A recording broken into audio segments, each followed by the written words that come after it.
This is Real Deal Sports Talk, September 18th, 2018.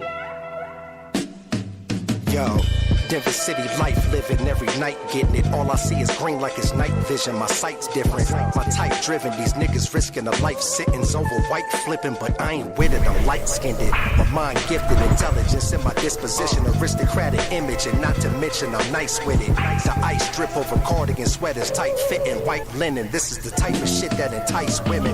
The fly shit that I'm on is passing the sky's limits. Why it's not surprising to see that all of these guys live it. I vivid, solemnly swear the rhyme exquisite with the time I'm giving. My mind flying, defying physics. I stay smooth like sipping out of champagne flutes. Always way cool, but it ain't a thing, just a flame cruise. You lame dudes, this that shit that you can't do. That's why your main boo steady watching me how I make moves. My high city life got me way above the clouds. Paint the audience a picture every time I draw a crowd. I hold my weight with these bars, so make no mistake. I get to cooking like Chef Curry in Golden State. I'm motivated, I'm taking off moving vertically. Saying that they were seeing me lyrically, that's absurd to me. Virtually murdering MCs on purpose. Cutting their body parts into pieces is verbal surgery. You say you hot, but you ain't burning to the third degree. Time to bring some urgency in the state of emergency. There's no comparison to us, that's way embarrassing. Making something from nothing like ancient Native Americans. Man, listen, I'm undergoing a transition. And welcome into Real Deal Sports Talk with KP. I'm your boy, KP. It's September 18th, 2018. How's everybody doing early on in their week? I hope everybody's doing well. I hope everybody's doing a little better than, say, Vonte Davis is today, as everybody's up in arms today. Topic all over the place. People talking about this everywhere. So we're definitely going to get to that on today's show. We got to recap week 2, everything that came down, reaction to the games, who won, who didn't win, things like that. We will also talk about this story that came out today about the NFL Hall of Famers threatening to boycott if they don't get a salary and health insurance and all the stuff that's tied up into that. We have some audio from Dwade as he has officially announced his final season and signed on for his final season with the Miami Heat. We've got some crazy wide receiver news. There's about 12 games left in the Major League Baseball season. And at the end of the show, I'm bringing back the Real Talk segment so I can tell you a little bit about my Lions and what they need to do to turn this poo-poo season around before it's too late. So we got a lot to get into. I'm going to start off with this Vonte Davis story, however. This is something... Let me read his statement first. Then we'll talk about all the aspects of what has transpired with Vonte Davis and the Buffalo Bills. So here's his statement that he released Sunday night. This isn't how I pictured retiring from the NFL. But in my 10th NFL season, I have been doing what my body has been programmed to do. Get ready to play on game day. I've endured multiple surgeries and played through many different injuries throughout my career, and over the last few weeks, this was the latest physical challenge. But today on the field, reality hit me fast and hard. I shouldn't be out there anymore. I meant no disrespect to my teammates and coaches, but I hold myself to a standard. Mentally, I always expect myself to play at a high level, but physically, I know today that isn't possible. And I had an honest moment with myself. While I was on the field, I just didn't feel right, and I told the coaches, I'm not feeling like myself. I also wondered, do I want to keep sacrificing? And truthfully, I do not, because the season is long, and it's more important for me and my family to walk away healthy than to willfully embrace the warrior mentality and limp away too late. This was an overwhelming decision. But I am at peace with myself and my family. I choose to be grateful to God for allowing me to play the game that I have loved as a boy until I turned 30 years old. I chose to be grateful to God for being a part of the NFL and making lifelong friends over the last decade. There were roadblocks and pitfalls along the way, but I am grateful to God for all of it because He doesn't promise any of us an easy journey. Lastly, I am grateful to God for what He has in store for me ahead, in this next chapter of my life. Signed, Vonte Davis. Now, there's multiple aspects to this. In fact, on Denver Sports Radio today, Big Al and D-Mac talked about it. Big Al is adamant that Vonte Davis did nothing wrong, and if you're done, you're done, and he owes nobody nothing, and screw anybody's respect and how they feel about him. D-Mac was on the other side. He thinks, and he's on the thought pattern that, you committed, you have responsibilities, and you carry those responsibilities out. And if you want to quit, fine, you have the right to quit. But there's a way to go about it. Okay. Well, I'm going to break down his statement. I'm going to break down how I initially felt about it, where I am now. When I heard the news, I went, well, he quit. It made me mad. As a former player, as somebody who's been in locker rooms, not in the NFL, I never made it that far. But I've been in locker rooms. My family's been coaching for decades and decades and decades. I've been around sports my whole life. I've never once seen any athlete leave at halftime that wasn't in an ambulance. I've seen guys quit at halftime, not be able to play, get hurt. You have to roll with it. The rest of the team rolls with it. But they get blown out week 1 by Baltimore. See, Vonte Davis signed with Buffalo as a free agent before free agency started because he was released after an injury with Indianapolis. So he sees Buffalo, this team that had a good defense last year, had a good secondary, values himself highly as a competitor and as a corner. They make the playoffs. He could be that piece to join them, make that defense better, compete against the Patriots in the AFC East. Can you see that playing out? See the wheels turning and how that thought process would work looking at Buffalo? Now, this is before the draft. He didn't know what their quarterback or offensive situation was going to be. He's making his determination, talking to the organization, to Doug McDermott. He's having conversations with his family about the sacrifice. Does he want to go through it again? What his opportunities outside of playing are. All of this stuff is taking place back in February and March. So he picks Buffalo, probably thinking, I'm going to help them. They have a great young secondary. They have a solid defense. I'm going to help them get better. We're going to compete against the Patriots. Season starts after you go through all the motions, after you've done what your body has been programmed to do. You get ready to play. You endure all the surgeries and the injuries and all that kind of stuff. You miss out on family events by choice. Season starts. You get blown out. Just get your ass handed to you by Baltimore. Prepare all week long. You're second guessing all week long, do I want to do this anymore? Because of how bad you got beat. Because you're coming into this season off of a season-ending injury. Week 2. Halftime, you're getting blown out. It's 28-6. And it hits you mentally. You decide you're done. Now, are you fully deciding you're done at this point just because of the physical limitations and the surgeries and you're not playing to your standard? Or does losing that badly, losing hope in your team that it's going to be this team moving forward that you thought it was going to be? Because, see, there's multiple levels to this. He didn't just decide, I'm not playing up to my standard. I think I'll put my street clothes on, tell the coach I retired, and leave the stadium without telling any of my teammates. Because there is something to that. Yes, you can quit any job at any time you want. That is your right. Go for it. You don't owe anybody anything when it comes to you, your family, and your happiness. You don't. And to a man, Vonte Davis is brave for being able to step up as a player and say, look, I don't have it anymore. I need to walk away. That takes a lot from a player. It took me over 10 years to get over not having the game of football in my life anymore.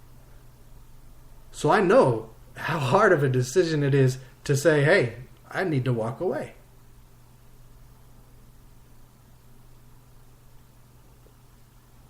But here's the thing. You didn't stand up to a man in the locker room when you had this feeling on the first half. You didn't go up to your teammates who were depending on you, and they're not in the mindset, okay, we need to, work past Vonte's injury. Next man up. That didn't come. They didn't find out until, where's Vonte? Why is he not on the field? We're getting ready to start the second half. Oh, he retired. What? He retired? So that sets your team up for failure in the second half. Who knows if they could have closed the gap more against the Chargers? Because they did close that gap some in the second half. You give them the respect because they were there with you. They put in that work with you. You're part of a team. This isn't an individual situation where you work at a McDonald's, like Big Al brought up on the radio today, or the plumber who called into their radio show, or the corporate world guy. Those are individual situations. You are not part of an individual on a team in those situations. You might work as a group.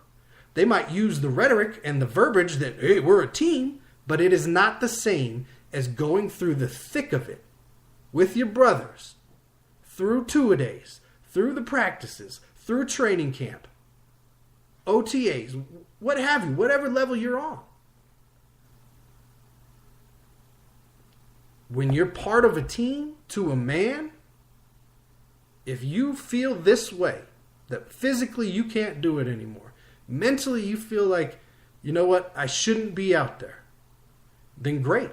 You shouldn't be out there and it's time for you to be done.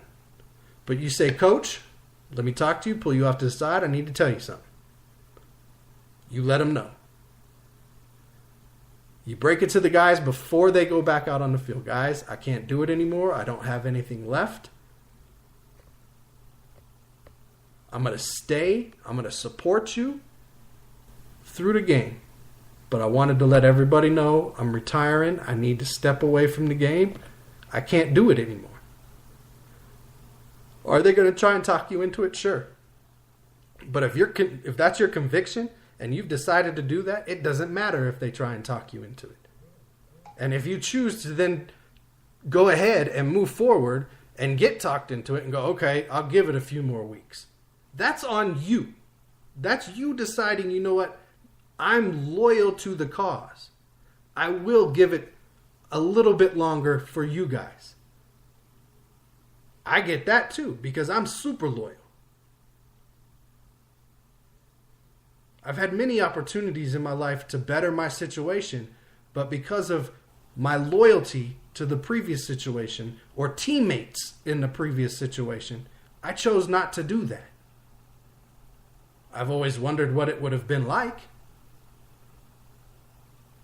But I owed those guys something. They went through it with me. They were there with me. They picked me up. I picked them up. Sportsmanship, right and wrong, integrity. So do I have a problem with the fact that Vonte Davis realized he was done and he needed to move on? No, I have no problem with that at all. That's great. Like I said, it took a brave person to realize that and do it. But he didn't just realize that during Sunday's game. He's been having these thoughts since February. I guarantee it.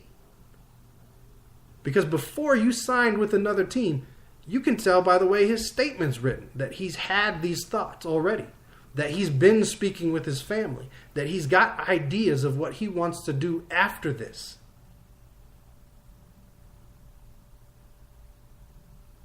Do I think he meant to disrespect him? No. He just did it the wrong way. Because this is something that has never been done before in this aspect. Big Al talked about it today. People quit all day every day of the week in every profession. They don't always wait till the end of the day. They don't always give the 2 weeks. It's not always pretty. Teams can cut you right before the Super Bowl. Teams can cut you whenever they want. Great. The teams aren't part, the organization, the people up at the top that don't put on the uniform, that don't put on the pads, that don't go out there with the blood, sweat, and the tears, they're not really part of the team. They're part of the business.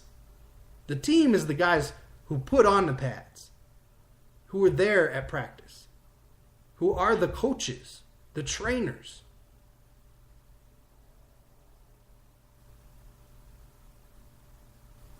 So no, on that level, I'm not okay with what Vonte Davis did at all. If I'm his teammates right now, I'm not fielding his calls. I don't want to hear his apologies. I don't want to hear him say, man, you know, this, that, and the other. Right now, I'm saying, man, I'll talk to you after the season. I ain't got time to hear it. I have to prepare for another game. We have to change our game plan. We have to change our plan moving forward as a team now, which happens with injuries. It happens when guys leave the team. Sports Illustrated tried to write that the Bills, this has happened before, and it's not unprecedented for the Bills. And they gave the example of Kyle Orton after the season, on the day guys are cleaning out their lockers, going to the coaches and the GM, having a meeting, and retiring.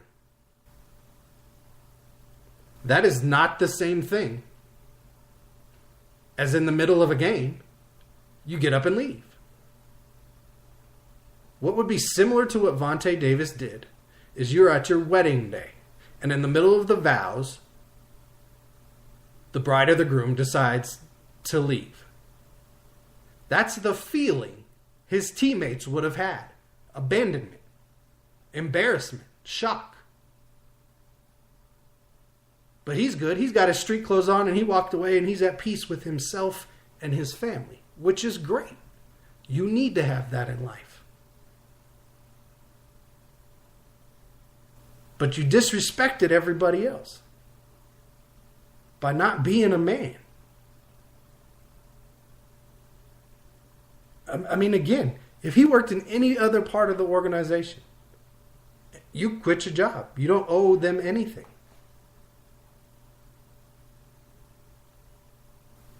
But when you're part of a team and you go through it with a team, man, at very least stay through the game. This weekend, the Denver Broncos, Adam Jones was getting burnt in the first half. Couldn't keep up with the young receivers, was getting taken. At halftime, he tells coach, look, my hamstrings are tight. I can't do it. What did they do? They put in his replacement. I can't remember the guy's name. And he sat out the second half and had less reps or no reps.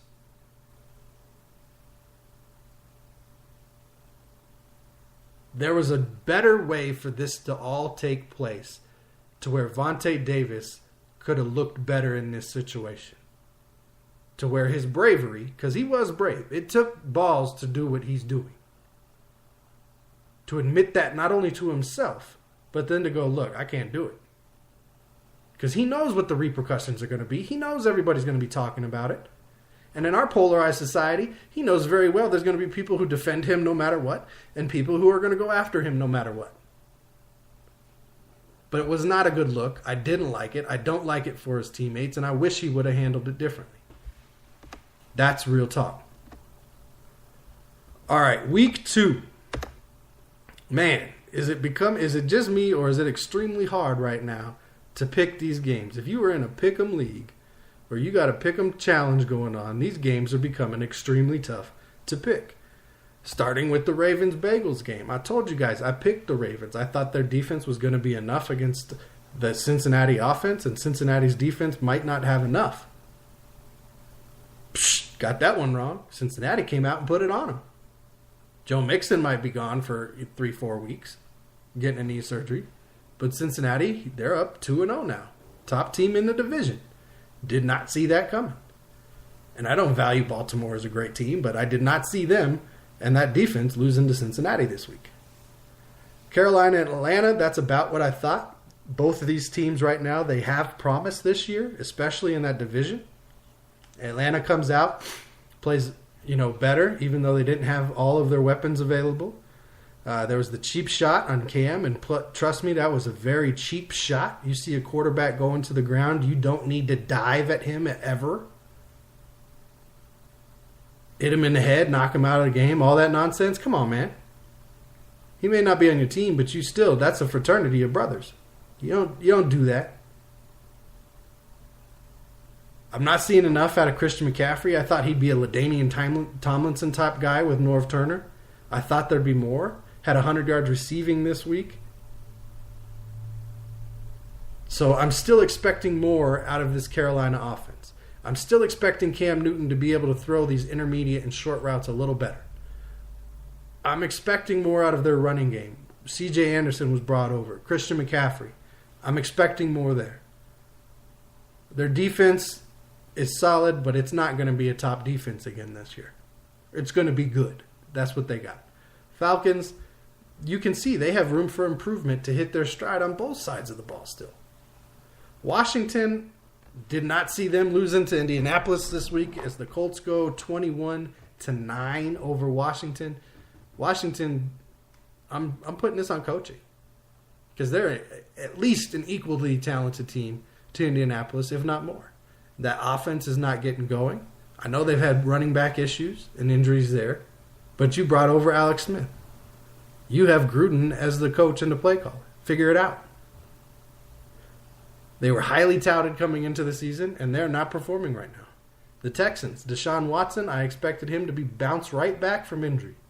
And I know some guys don't bounce back from injury, but this is a guy I thought with the way he played, with his mentality, with the weapons they had there, I thought where they left off, they would pick up this season. And so far, that has not come to fruition at all. The offense is struggling.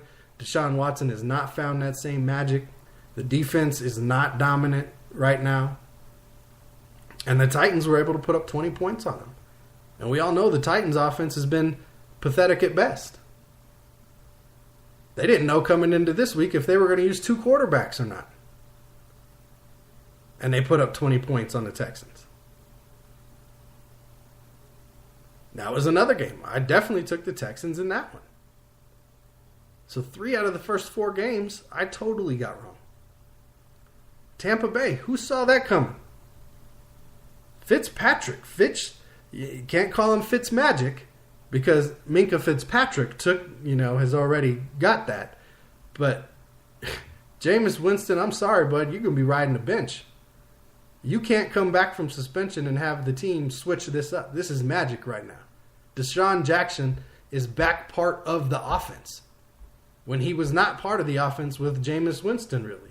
You didn't see a whole lot of 100-yard games with Deshaun Jackson and Jameis Winston, especially not last season. Mike Evans has been balling out with Fitzpatrick. Nobody saw Tampa Bay coming out 2-0 start, putting up with Fitzpatrick throwing 8 touchdowns, 4 in each game, and then coming out as Mr. Swaggy looking like Conor McGregor at the press conference. And nobody picked that. If you saw that happen, you lie. And when Winston comes back from suspension, you can't go and mix this up now. It's too good what they're doing. You can't mess up the flow because Jameis Winston makes more and he was listed as the starter before he got suspended. Look, man, it happens. It happens. Ryan Fitzpatrick's balling right now. And until the wheels fall off of your backup quarterback and it's not working anymore, you ride this wave. You keep winning games. You keep scoring points. You keep putting up yards.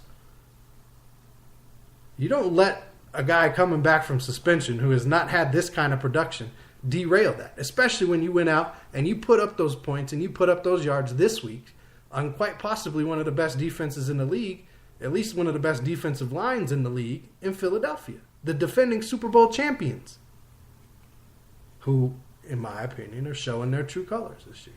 I thought they were overrated even though they won the championship last year, and I thought they were overrated coming into this year. Now, they'll hit their stride. They got Carson Wentz coming back this week. They're hoping that gives them a boost. We'll see. He is a better player than Nick Foles. Patrick Mahomes, that Chiefs offense, I told you, they are fast, they are athletic, and if you can't control the clock against this Kansas City team, which loves the big play, they are going to live by the big play and die by the big play. So if you control the clock and limit their big plays, that's how you will beat Kansas City this year.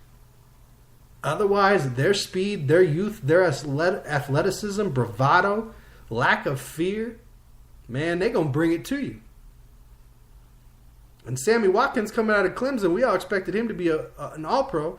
He's the second option. Tyreek Hill, who can run, 2 routes, is looking like an all-pro receiver because he just runs past everybody. Patrick Mahomes, big arm. Kareem Hunt is a stud. Travis Kelce is a stud. And then you got fast little pieces to mix in. So you better bring it if you're going to play Kansas City. They are legit on the offensive side of the ball. Eric Berry, when he comes back, maybe he helps the defensive side of the ball. We'll have to see. Steelers, they're in all kinds of trouble. They tie with the Browns. They get blown out by the Chiefs. Defense can't stop nobody. Running backs in Miami having fun. Receivers clapping back at critics online. Agent has to come out today, Rosenhaus, and say, Antonio doesn't want to be traded. We want to be in Pittsburgh. He's a competitive guy who wants to win. Don't start making something out of nothing. Great. I believe that.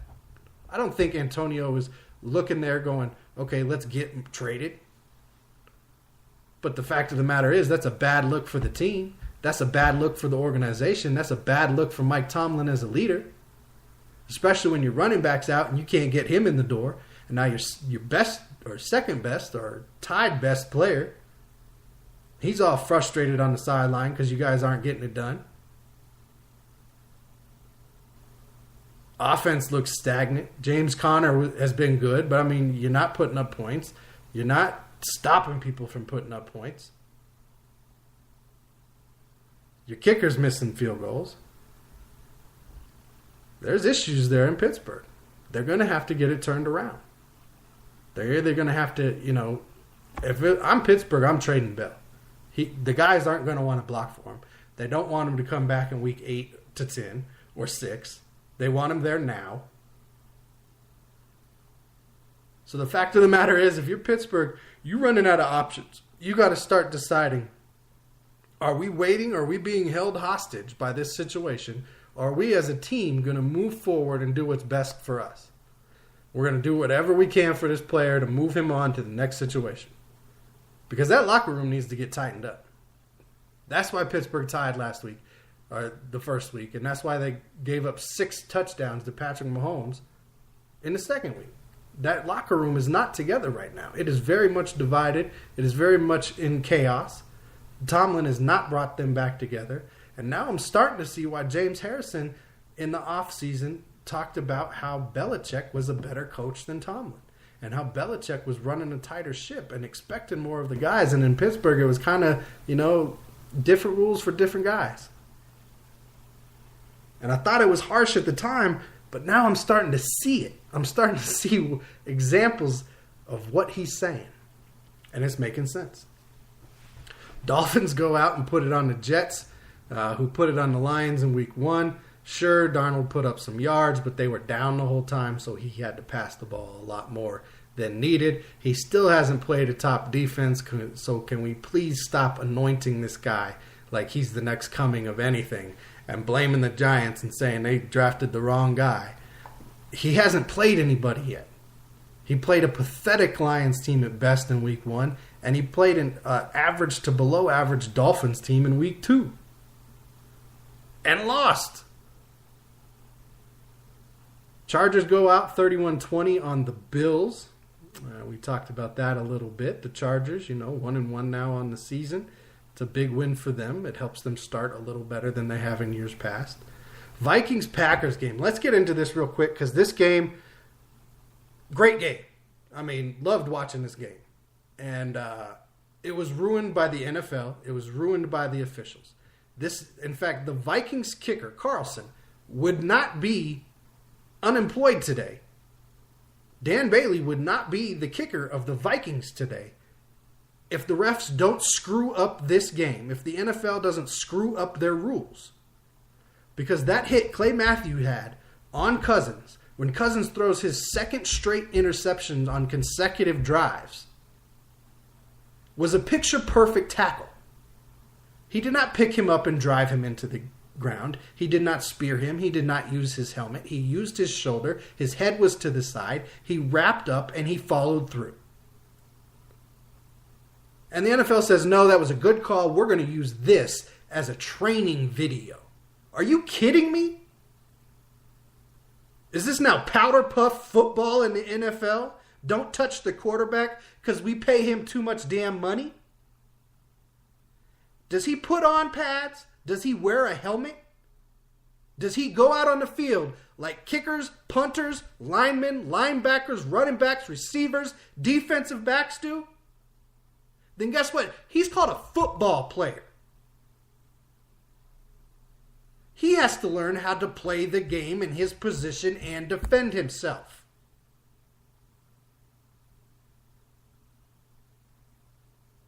It is ridiculous the way these calls are being, and this is the first one that has truly affected the outcome of a game, because this was at the end of a game. Alexander's interception, when he returns it to the 10, would have ended that game. Game would have been over. They would have scored at minimum 3 more points after running plays, giving seconds left to Minnesota to try and score a winning touchdown instead of a game-tying field goal. Then it doesn't go into overtime. Mason Crosby doesn't miss the field goal. Mason Crosby doesn't miss the game-winning field goal after Minnesota ties it. So it wouldn't have gone that far. It wouldn't have gone into overtime. Carlson wouldn't have missed his kick in overtime. He wouldn't have been fired. And that all comes back to a bad call because we've decided that these players we're paying too much money to are too delicate and we can't risk them getting hurt, so we're going to change the rules to protect them. Sorry. Clay Matthews, Green Bay Packers, you guys were robbed. You should be 2-0 in the division right now. You should be sitting on top of the division right now. And Minnesota should be 0-2 or 1-1 instead of 1-0-1. That was the biggest bunch of junk I've ever seen. That is not how football is played. And anybody defending that call like it's right. Colin Cowherd saying Green Bay Packer fans shouldn't be talking because we have this rule because of what happened to Aaron Rodgers last year against Minnesota. That's stupid. So you're saying 2 wrongs do make a right. No. The hit on Aaron Rodgers last year wasn't dirty. We didn't need a new rule. And the hit on Cousins wasn't dirty either. That's football. If you can't tell the difference between a dirty hit and a guy trying to hurt somebody and a good form tackle, you're in the wrong sport, bud. This is going to ruin the game of football. Kevin Seifert put out a stat I saw today. I think he got it from ESPN Stats. And through the first 4 weeks last year, we had 21 roughing the passer calls in the NFL. We've had the same amount through the first 2 weeks this year because of the new rule. Because you can't tackle a quarterback. You can't hit him low, you can't hit him high, you can't hit him hard. So you better start blowing the whistle when the quarterback's touched then. Because they don't get to escape and run around and do all this other stuff if you're not allowed to tackle them.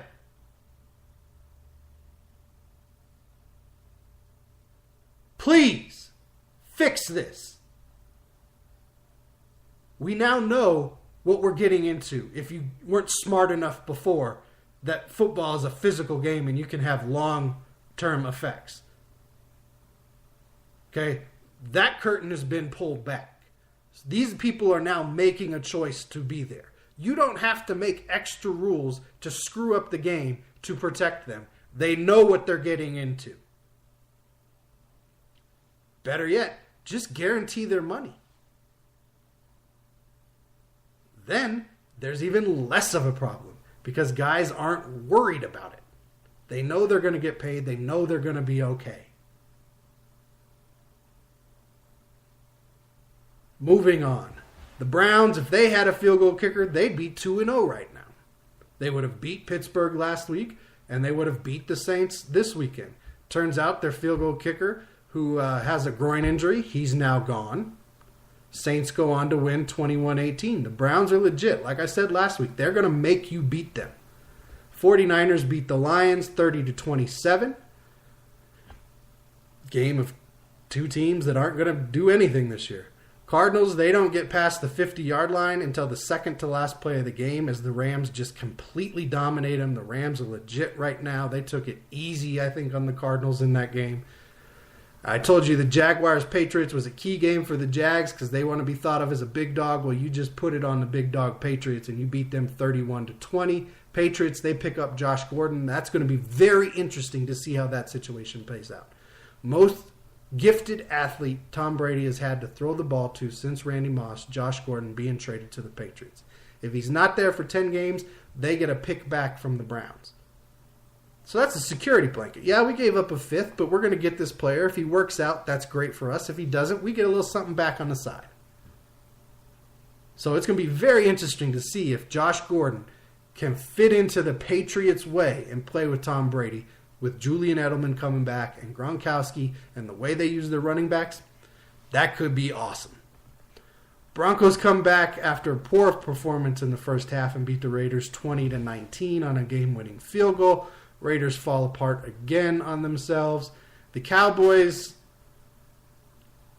somehow managed to beat the Giants, who on paper are a much more talented team than the Cowboys are. Dak Prescott 2 for 2, 73 yards, and then only had 86 yards passing after that. After his first 2 attempts for 73 yards completion, he only had 86 yards the rest of that. And all these people who keep biting on these play fakes and letting Dak Prescott run around the outside, you better do your film work. You better do some extra reps after practice, because clearly you are not practicing defending a high school offense very much. Because you're the last guy on the end of the line. It is your job not to let somebody get past you, to hold the end of the line of scrimmage. But you were biting so hard because of their offensive line and who their running back is that you're not even containing your spot. Gap assignment. Stay where you're supposed to be. And all of a sudden, these quarterbacks can't do what they're doing. You get a linebacker to fill inside. You get the defensive tackle to fill inside. Whoever it may be. But stop biting so hard on these run-pass option play fakes where Dak just leaves it in there for a half a second too long and then pulls it out and walks past you for 15 yards. That's all Dallas has. If their Zeke doesn't get off crazy for 100 plus 200 yards and you stop Dak from his little handoff fake, the Cowboys don't win any games. They don't have a good defense. Their linebackers should be something. They have long defenders on the pass rushers, which could help if you had some interior. If you have a good blocking offensive line, the Cowboys aren't going to bring anything but length. And their secondary, I like Awuzie. It's getting better, but it's not there yet. Face it, it's just not. So this was a battle of two teams. The Giants still underperforming. I've picked them 2 years in a row to win the division. I need to stop picking them. I'm surprised the Seahawks beat the Bears, but the Bears dominated on defense. The Seahawks, they're just missing too many pieces. They're not the team they once were. Too many pieces gone on that defense last night for them. And the Bears were able to expose that as they're looking good right now in the NFC North. I mean, can't hate on the Bears for what they're trying to accomplish right now, for sure.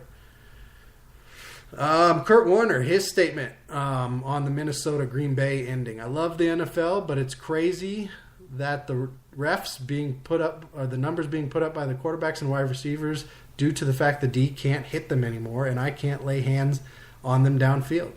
Everyone is running free the entire game or it's a penalty. Don't get me wrong, I love offense, but better when it's fair fight.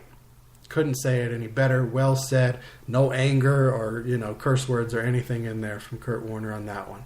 We talked about Antonio Brown. Real quick, this story of the Hall of Famers that are threatening to boycott if they don't get a salary and health insurance. And now later it came out that they're doing this because this is a starting point to get it for everybody else, but we should get it first.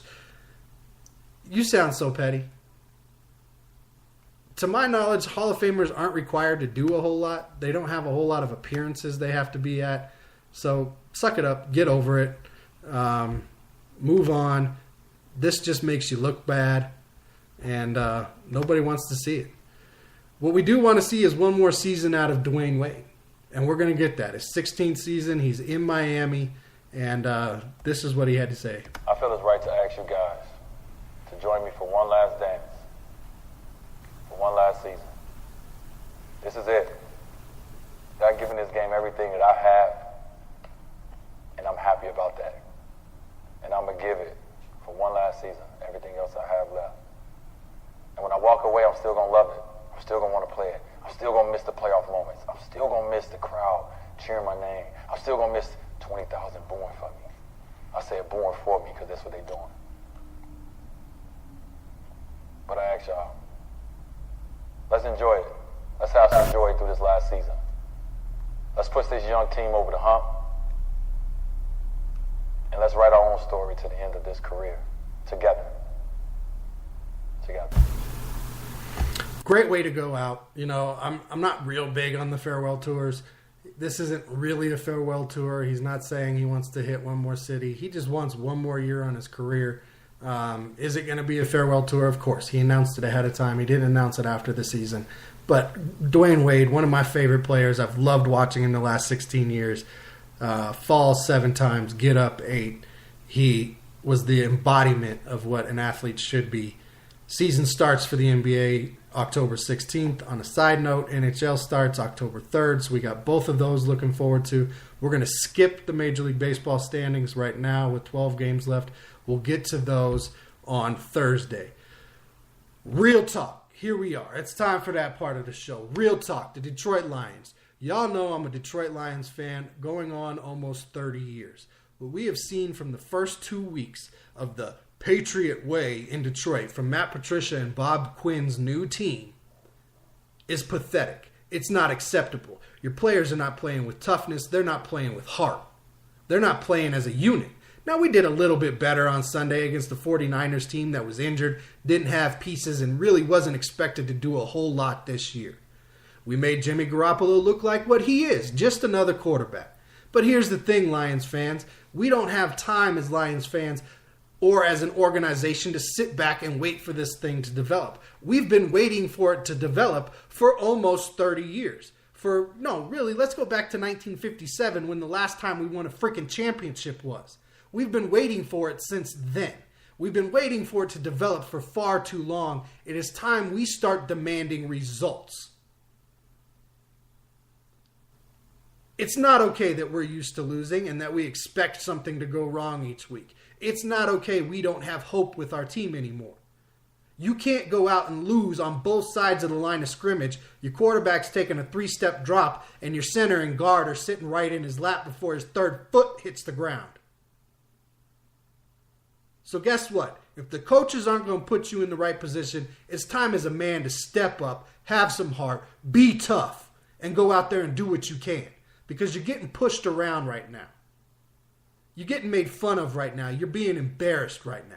So as a unit, as a 53, get out there, put it up, get tough, play for yourselves on Sunday. Because what we've seen right now, this is hurting Lions fans more right now than the 0-16 season is.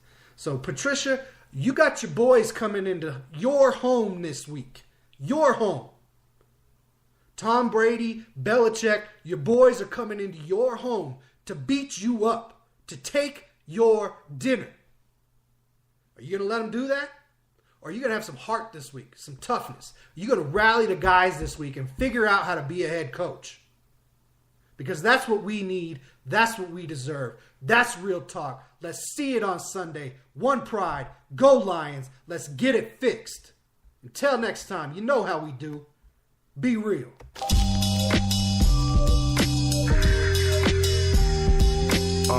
D-Town, can you vibe to this? A D-Town getting down to this. Can you get down to this? The party's rocking and the crowd was lit. The beats knocking in the sound system. And D-Town's in here. We hit the lick to get some crown to sit. The pivot's hitting like a pound of bricks. Took a powerful rip and felt like a time traveler trip. My mind drifting to the cloudy abyss. Took my chalice and sip. Chicks admire how I'm styling my fit. I acknowledge with the smile of a prince. Can tell I'm piling my chips. The party's rocking, everybody was bent. Nobody wildin', ain't no violence ahead. We all lounging for real. The smooth sounds got us vibing and shit. In D-Town, steady riding to this. Can you get down to this? The party's rocking and the crowd was lit. The beats knocking in the sound system. In D-Town's a hit. We hit the lick to get some crown to sip. The pip is hitting like a pound of bricks. Can you get down to this?